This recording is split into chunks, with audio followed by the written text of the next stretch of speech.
जय माता दी दोस्तों, आशा करती हूँ आप सभी अच्छे होंगे। मैं भी बहुत अच्छी हूँ। तो भोग लगाने के बाद मेरी कन्याएं भी आ गई थी और मैं एक एक करके सभी कन्याओं को अंदर लाई। अंदर लाने के बाद मैंने उन्हें बिठाया और उसके बाद फिर मैंने एक एक करके सभी कन्याओं के पाँव धोए।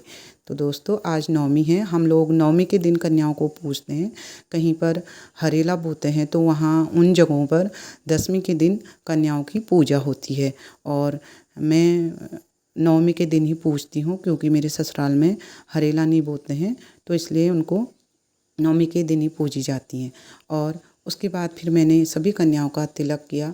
तिलक करने के बाद मेरे बेटे ने उनके हाथ में रक्षा तालिया बांधी और उसके बाद फिर मैंने उन लोगों की भोग की थालियाँ आगे करी और उसके बाद मैंने उनकी आरती उतारी और फिर मैंने उनके सर में चुनरी वगैरह भी बांधी।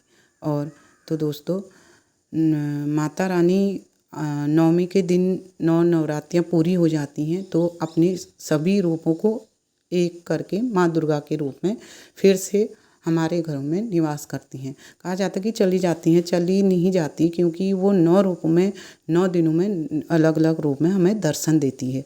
और बाकी सब मैं उतना जानती तो नहीं हूँ, जो दिल के भाव थे वो मैंने प्रकट कर दिए। और बाकी मैंने उसके बाद फिर छोटी छोटी कन्याओं को भोजन भी करवाया एक एक करके, क्योंकि माँ को अपने हाथ से खिलाने में भी एक अलग सा आनंद होता है।